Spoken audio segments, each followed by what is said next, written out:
Here we go. We'll Let's see do if it. this lasts. All right, Siege, your prompt is backrooms. Oh. Okay. Good luck. Well, back rooms, more like backyards, That's right. There we because go. we're outside. That's right. We've been talking about doing this for literally years. I know. I am curious to talk about Backrooms though, because I know that's another like low budget movie that's doing crazy numbers, like Obsession is as well. Those are both what I'm covering this week. Perfect. Yeah, but yeah, we're both outside. We're not together, No. but it's nice weather out, and it's a nice evening, and we're both like, let's just go outside. So Yeah. I'm out here on my brand spanking new swing set thing that I built. Yeah. Do you want to like intro the show though? No. No. Okay. It's too peaceful out. Hey, welcome to the Overtalking Podcast with your host, Ken and CJ. Say hi, CJ. I'm outside. This is the show where we talk over TV shows and movies, typically chosen by our guests, but this week it's just the boys. We're hanging out outside, and we're going to talk about some stuff we've been watching lately. So be warned, we may have to do a couple hold for sirens in my case. Yeah, and if you can hear any airplanes flying overhead, Oh well. sorry. If the audio sounds bad, too bad. This is more Too fun. bad. We won't do this every week. No. Just every week during the summer, Yeah. if it's good weather. Yeah, it's perfect out. Yeah, that's so nice. It's wonderful. We're actually leaving on a trip tomorrow to go up to Door County. Nice. We're driving up there. Yeah, it's the first trip we're like taking as a family without like other people. So it'll be nice. Get Getting away rid for of a those little bit. freeloaders. Yeah, my parents and other family. But no, it'll be good. We're taking our bikes up there, and we got Nora a little bike trailer thing she likes riding around in, and Nice. yeah, just bike around up there, drive around, see some stuff. Try to take her to a farm, maybe. Ooh, I don't know. I think pet she'll some like it. goats or something. Yeah, I hope so. That's awesome. Sounds lovely. Yeah. I'm jealous. Yeah, be good to get out of here. It's been a long couple of weeks at Yeah. work, so I am looking forward to the break. Yeah. Yeah, right now we don't have anything planned. And I think both of us are like itching to do something soon with the weather changing and all. But Yeah, we'll are you see. guys going up to your cabin or no? We have not determined yes or no. Okay. But it feels like we got to get on that. It's kind of coming up, or summer Yeah. is, and need to decide that probably soon. But I'll tell you what, that 10-hour drive is no fun. No. Yeah, that is not fun. Ours is only 4 hours, and that's better than most other driving trips we've taken. So hopefully it won't be too bad. But No, that's nothing. that's nothing compared. Yeah. We'll be doing some researching of like, can we take a train or a bus, and if so, how much would that suck? But I'm pretty sure you can take the Amtrak from Chicago to Minneapolis. But then that still only gets you like 2 or 3 hours away from where the cabin is. Jesus Christ. Yeah, it's that last couple hours that'll get you. So we'll see. sucks. I don't know. Okay. All right. Sounds good. Well, other things that we've been seeing, we're going to talk about in just a second on the Overtalking Podcast. And we're back on the Overtalking Podcast with the boys who are outside, and we're talking about what we've been watching. Ken, What? I was thinking to myself, and I was really wondering Yeah? what you've been watching. Well, thank you for asking, CJ. I think I already said it, though. I've been to the theater a couple of times recently, and it was for both hugely profitable Yeah. horror movies that were made for, I think, both less than $1 million, or I don't know, but at least Obsession was for sure, and has grossed like nearly 300 million now. It is insane. That is insane. Directed by Curry Barker, who you Yes. might know. Yeah, I do.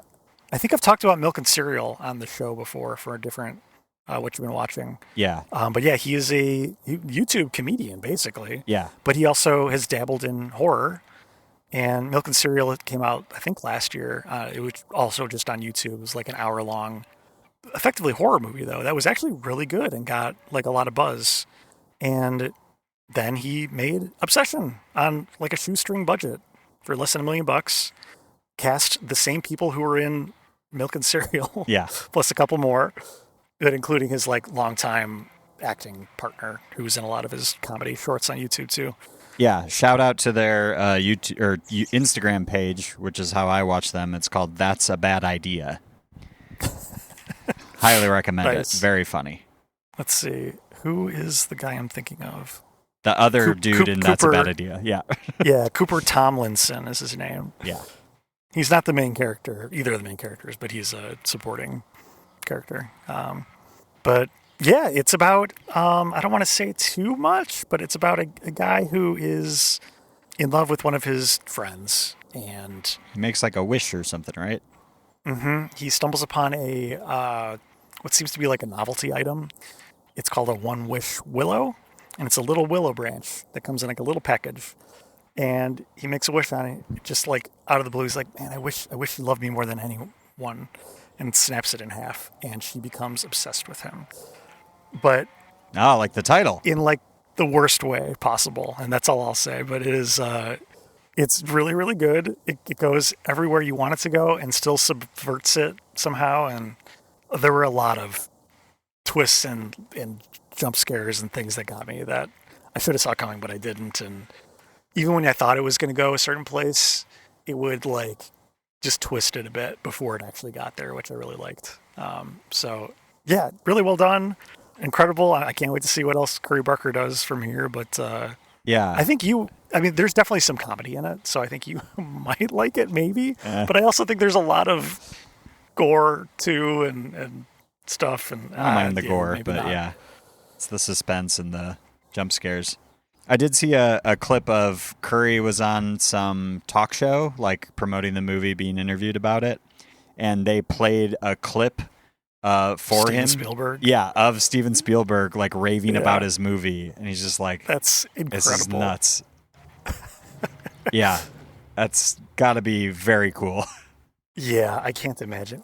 I've seen recent stills of him, and he kind of looks like a douchebag just because he wears like blue sunglasses, but or blue glasses, I think. But I think I don't know. I really like all of his work, and he seems pretty funny, so I'm down.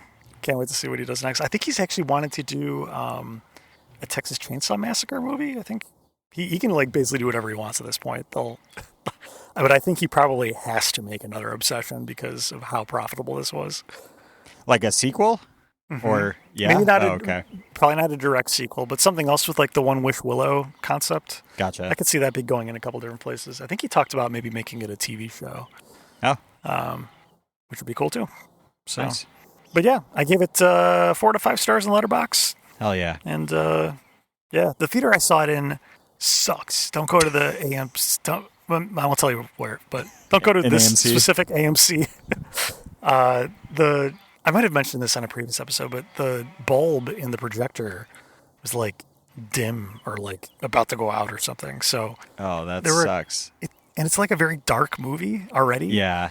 So there were like certain scenes where this girl who's obsessed is like in a dark corner, and you know she's doing some freaky shit, but I just couldn't see her at all. So that kind of sucked. But Bummer. I don't know. It still affected me. It was still good.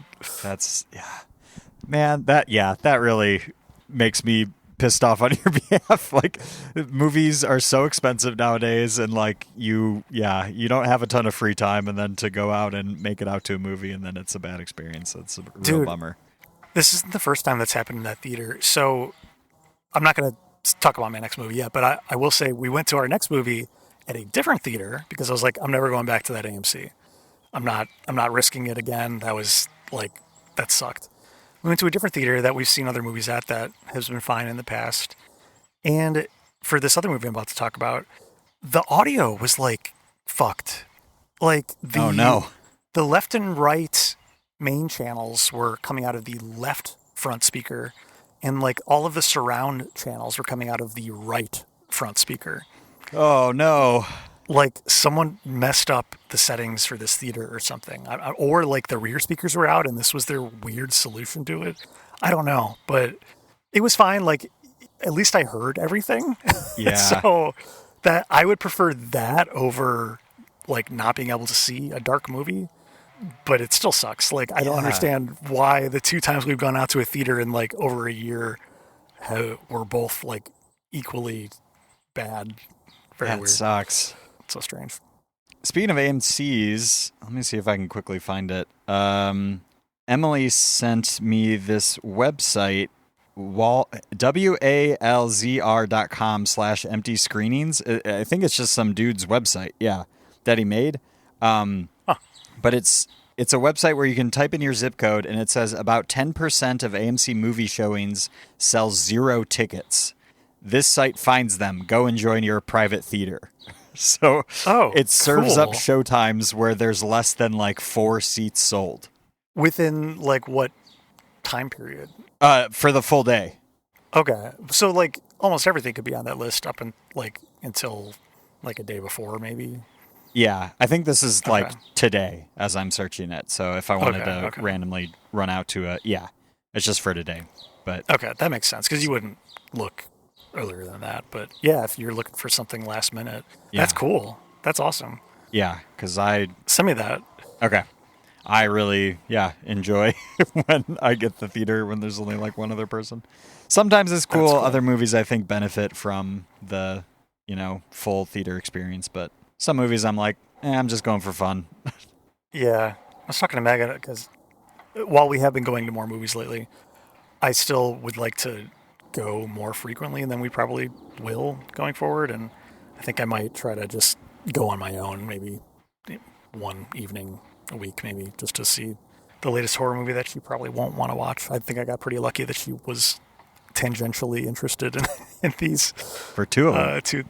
Yeah. But, CJ, I've also been wondering something. What you been watching? Thank you so much for asking again. Follow up to last week's episode, the ramen saga. So before I talk about what I've been watching, the day after we recorded and talked about ramen, we went and got ramen. Oh, did you? Yeah. Nice. We shout out if you're in the northwestern suburbs of Chicago. We were making our way out to the in-laws. You can stop by Mitsuya Plaza, which is a Japanese grocery store / food court.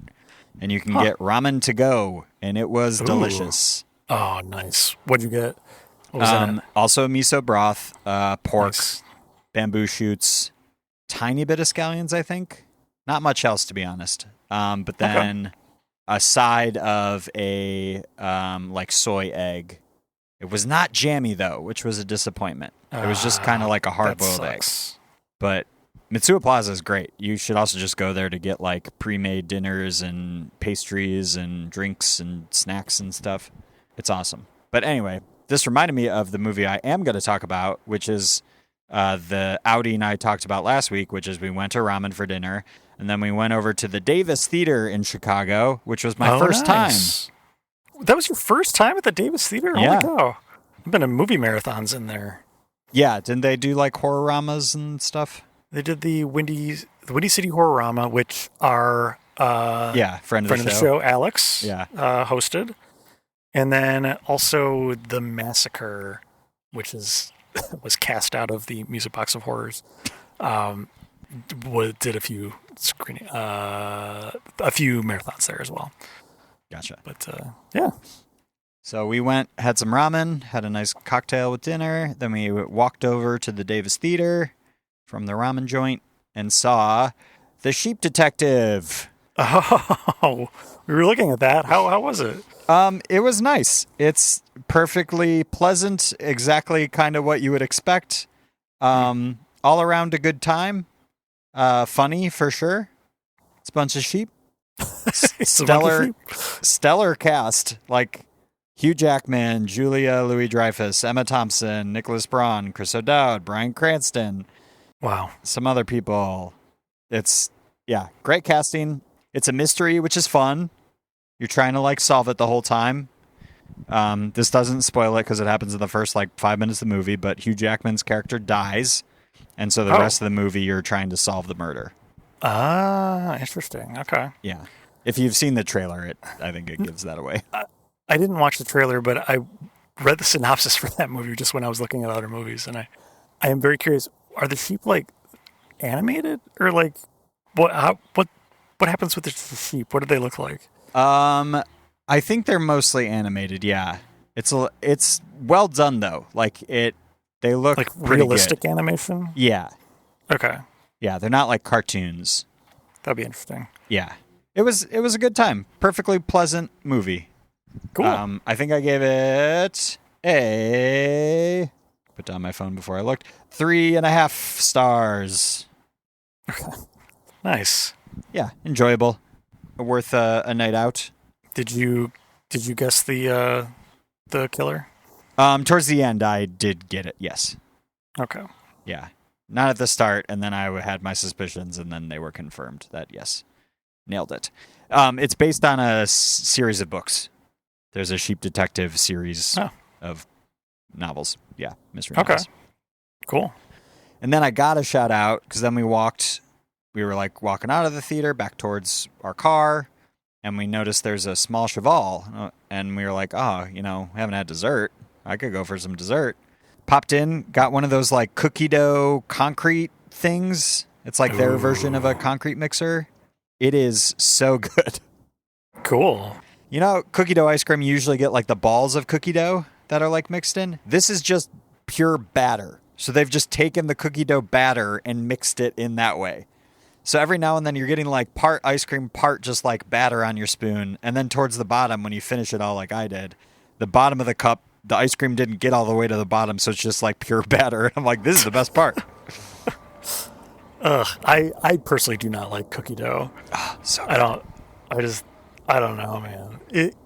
At least the cookie dough I've tried in the past. It's just like the sugar is like grainy and like, I don't know. It's weird. I'm telling you, you got to try one of these. It's a game changer. Okay. I'll take a bite next time you get one and bring it over to me. I'm sure that'll last the trip. Yeah. Nice. Cool. That's a good dessert. Fun time. Fun time, fun dessert. Okay.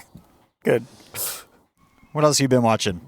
Well, CJ, if we're doing the full date experience, for the previous one, we went out to ramen first. For this one, we went out to Mexican food at a place in a town. And what'd you get? I got shrimp tacos, which were actually pretty good. Or fine, I guess. Meg got enchilada, I think. Yeah. But she said it was bad. And we got 2 margaritas, and they were the strongest margaritas ever. Like to the point where like it was disgusting to drink.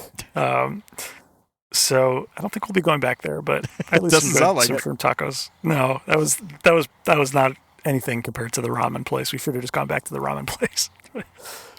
Yeah. Anyway, and then we went to the back rooms, or it's just called back rooms, I think. I think just back rooms. Just back rooms.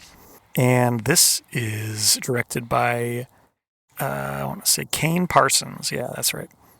Who, I guess for those who don't know, the Backrooms is like a weird internet trend, I guess. I don't really know, but it's like a weird, like, what's the word I'm looking for? Like lore, basically, like internet lore, that there are these like liminal spaces that are empty, and you can somehow end up in them, like an empty office space that seems to go on forever and has like twisting turns and seems to be very weird and empty, but maybe not. And Kane Parsons actually is another YouTube guy who made a lot of YouTube videos that looked found footage and looked very real, that were just people like wandering around these back rooms that are mostly empty, but sometimes there's like a creepy figure or something that is like off in the distance, or maybe not. And that's as far as I can tell. I've only watched a couple of his actual YouTube videos, but that's basically the whole gist of it. I think there is like an underlying story that actually feeds into the movie a little bit. But yeah, because people like that, he was able to very similarly get asked by, I think it was A24. Yeah. Yeah. To make a feature-length version of this, and he did, and it also made like $300 million. That's awesome. Using a lot of the same techniques he made for his YouTube videos. It was really cool. I like hearing the success stories of these, because like I I listen to a lot of podcasts and stuff about like by people in the biz. They all just say it sucks. Hey, a bunny. And that's what we get when we're recorded outside. Ken's showing me a bunny running by. That's right. A bunny just ran right up to me. You don't get that inside. You do not. Not in the studio. They say the people that actually have like writing jobs or are actors and stuff are like the industry is going down the toilet. It's all bad. So it is very cool to see these success stories of like, but I've also heard the flip side of, I saw some post about somebody that worked on one of those movies and they basically were like, yeah, the money sucks because we didn't have a budget and it was long hours and I was wearing many different hats.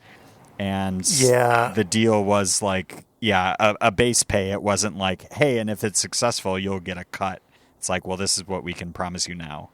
I mean, to be honest, that's how almost every indie movie is. Yeah, I figured. I can understand them being butthurt because these movies were incredibly successful. But that might have been from obsession. At least I saw someone, like a makeup artist from a session, say something similar. And I think Curry Barker had like a response that sounded somewhat reasonable. He was like, yeah, the only people who end up profiting a lot when a movie takes off is those who had some sort of financial risk in the movie. Yeah. And like the production company, like A24. Right, like the producers. Yeah. And, yeah. So the people that funded he was, it. of course, a producer of his own movie, so he, became incredibly successful. But I think he said, but I hope that at least the success of the movie will help, like spur them on to their next thing or like get them recognition and help them get that next job that hopefully will make them some more money. So very true. It does kind of suck though. Like I would be butthurt for sure if I did like a small base pay job on a indie film and then it made millions and millions of dollars. Yeah, and it sucks, especially because I'm sure like you're not in a position to be like, no, I want a cut of the profits. Like you're looking for a job, so you're like, well, no, I need money now to pay rent.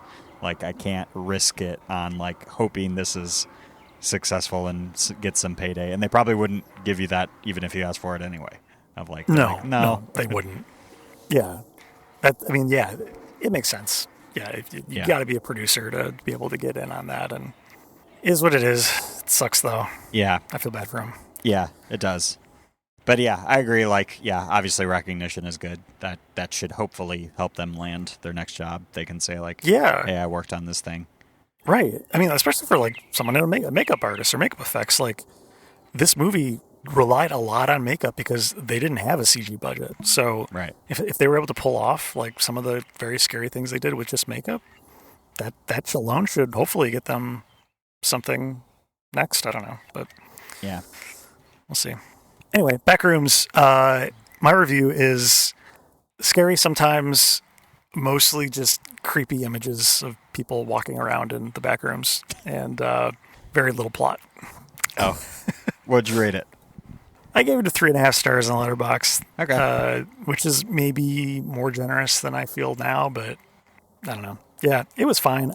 I guarantee they're making the sequel of this as well. I mean, especially since they didn't answer any questions. They gave a couple of vague, more like questions than anything. I don't think they answered any questions at all, actually. So they definitely will be making more.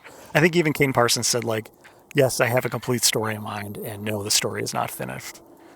So that either means he's going back to making YouTube videos, which is not going to happen because he just made millions and millions of dollars for A24 and Blumhouse. So he will probably be making at least a Backrooms 2, plus other things, I'm sure. So, oh, and by the way, I didn't even say he was 19 when he made this movie. Wow. Which is insane. That is insane. Yeah. Backrooms 2, the backest rooms. The back, further back. Keep going. We're going back. Back to the backrooms. Yeah. CJ, what else have you been watching? I'm going to talk about a TV show so that you and I can both talk about a combined TV show. Okay, sounds good. I just want to, we've raved about Nirvana the band, the show, the movie. Both of us really, really like it. I've seen it twice. Nice. I've moved on to Nirvana the Band, the show. I'm on season 2 now. It's still incredible. If you like the movie, you'll like the show. It's that, but in TV now. Okay. It truly, again, exactly like the movie, the first episode of the first season, I am, again, immediately like, how are they doing this? I don't understand how they get away with this. Like, it's baffling to me in a good way. It's very funny. I was describing it to Emily of like, I think they are taking on the same, how I feel about Tim Robinson, where like now all it takes is like they can make kind of a face at the camera, and I'm also just laughing at that. Like they don't even need to say anything. I just love their overall vibe. Nice. So if you can find it, highly recommend giving that a watch. I have no idea if it's on like, I think it's maybe on YouTube or something, because it was a Vice show, which I don't think is a thing anymore. Okay. But yeah, highly recommend. It's still really good. Nice. And now let's talk about the show. Widow's Bay. Widow's Bay. I have finished it, so you need to tell me where you're at so I don't give you any spoilers. Don't give me any spoilers, but I am one episode away from finishing it. Nice. Okay. I only finished it like a couple days ago, so the rest of it's still very fresh. We are powering through this. We just started watching it a few days ago, and we're already almost done. Nice. I was like, oh, it was a Sunday, and I was like, oh, we have time, like we could watch a movie, and then both of us were kind of like, or we could watch like 3 episodes of Widow's Bay and just like treat it like a movie. And that so we was did the that right instead. answer. Nice. Yeah, it's hilarious. It's so good. It's very funny and very scary at times, but just enough on the edge of scary where like I'm good. You can handle it. Yeah. That's good. Because it usually doesn't last very long, and then they usually followed it up with like a joke, which is also good. Yeah. Which also like the comedy is not so overt as well, but it's like, but still very funny. Yes. Man, I don't know what we could say without like giving any spoilers at all. I guess like the basic premise for the show, for those who don't know, is this is I think it's not a spoiler to say a cursed town. Yeah. That the mayor is trying to turn into the next Martha's Vineyard. Yeah. He wants tourists to pump money into the economy, which is something a mayor should want to further his town to succeed. And then things take a turn, as they would on a cursed island. I will. Yep. This is absolutely not a spoiler, but I want to give an example of something that happens. We'll just say there's a creepy thing at many points in the show, but at one particular one particular point, this creepy thing says "fuck you" to the mayor character, which you do not expect as like a creepy, scary thing to all of a sudden be like, no, fuck you. Yeah, that was funny. Yeah. God, there's a lot of, I don't know any of their names, but a lot of like character actors that have been in other things that are recurring characters in this show. You've got Neil Casey. You've got Jeff Hiller. Produced by Colton Dunn. These are all improvisers. Makes sense. There's one joke that is one that kills me, and it's very offhanded, but so I don't think it's a spoiler at all. And this will be it. But just in the background of one of the scenes, one of those two just like employees of like town hall are talking to each other, and one guy has his shirt up, and he's telling the other character, he's like, "Do you think this is skin cancer?" And the other character's like, "Yes. Oh, definitely. Yes. Yeah. That's it. That was the whole exchange. Yep. But it's just like hilarious. That's not what you would say to someone. Oh, it's too good. That's Jeff Hiller.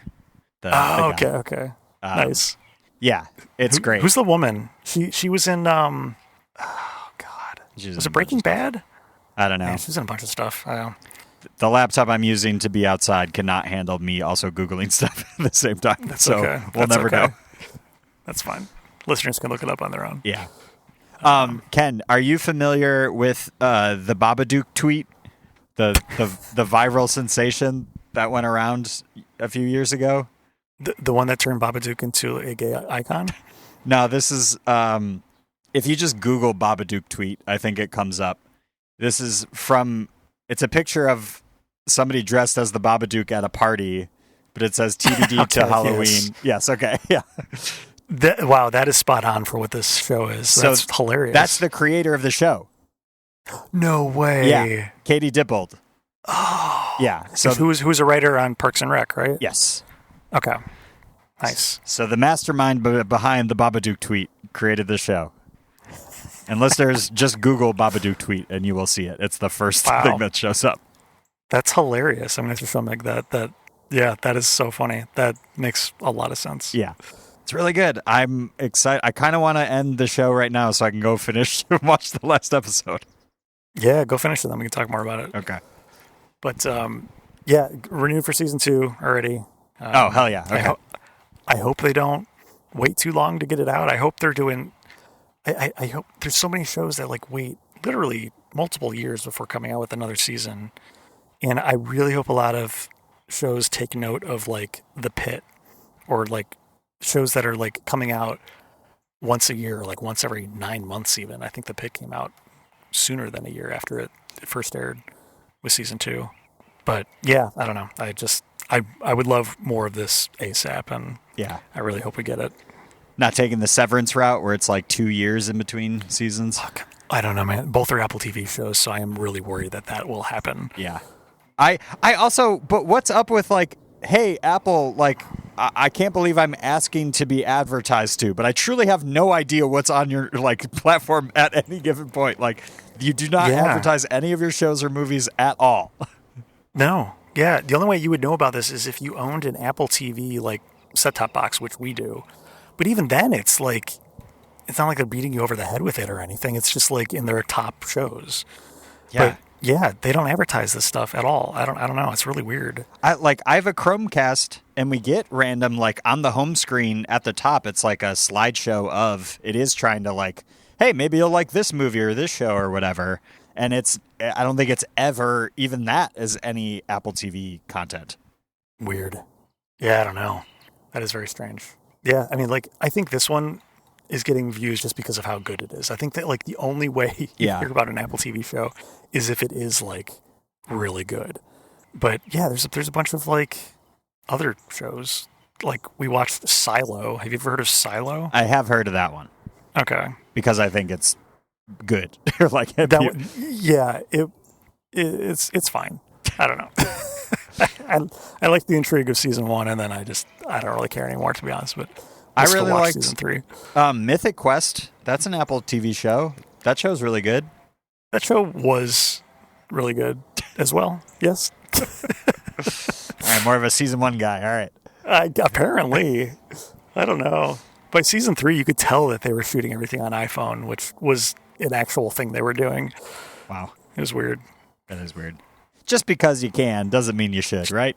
Just because you're Apple doesn't mean you need to shoot it on iPhones. You can make it on with real cameras. Seriously. Weird. Very weird. Well, I'm going to get ready and go pack, but it's been great chatting with you outside, CJ. Yeah, this is lovely. Where can listeners find us? You can find us outside in Ken's backyard and that's right. Out on my deck. That's right.